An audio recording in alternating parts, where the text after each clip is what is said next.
The message of Saturday's March for Black Women was loud and clear. Black women matter. Many marchers felt that January's Women's March didn't address the struggles black women face, like the wage gap, the rolling back of Title IX protections, and continuing police brutality. So organizers decided to hold one of their own, joining forces with the March for Racial Justice. Joining us to talk about this is Farah Tanis, Executive Director of Black Women's Blueprint from New York. And so you did, obviously, the Women's March.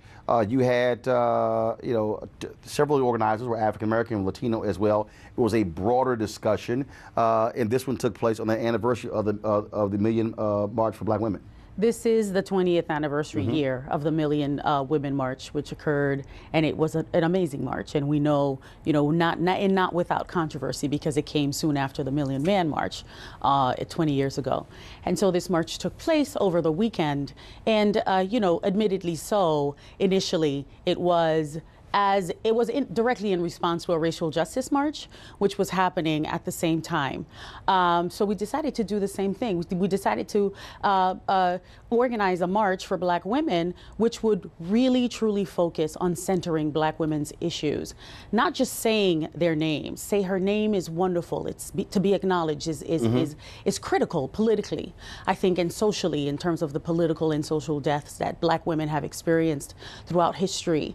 But I think that speaking and explicitly naming our issues around violence, around mass incarceration, around poverty, around childcare, are incredibly important. Around violence on campus. Well, how are you also moving people to act? Because that's what's critically important. Absolutely. A march is a moment, but in terms of how do you move them after the march? After the march, the movement is already in place. And so the four organizations which organize this march are Black Women's Blueprint, BYP 100, Trans Sisters of Color Detroit, and Sister Song. Now, although the idea for the march was born out of Black Women's Blueprint, these organizations have been mobilizing for years. Sister Song, for example, has been around for 20 years.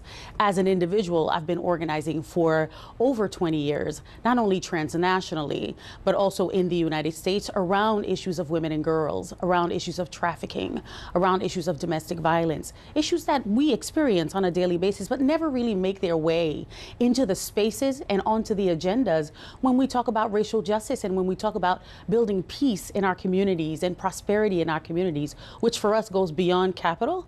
It means, having that sense of community where we feel safe. Right? Peace is about safety, peace is about respect, and peace is about collaboration. And what do you want folks to do now? Like about 30 seconds. What we want folks to do now is to continue to mobilize politically, to become involved and engaged politically. We have midterm elections coming up. We've already started elections in New York City, where I am from.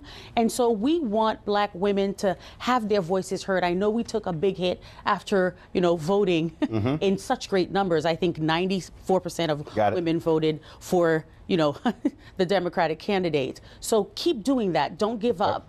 All right, Farah, we appreciate it. Thanks a lot. Weekdays on TV One. I will never lie to you. Oh, my God. Roland Martin. He doesn't want to talk to us. He wants to ignore us. Uncensored. Hell no. That ain't gonna cut it, boo. Unapologetic. No, that is fundamentally false. You are wrong. Unfiltered. He wants an America where we all look alike. He ain't talking about black people. Unrelenting. You better go work out, because you got a fight on your hands. NewsOne Now with Roland Martin. Weekdays at 7 a.m. on TV One.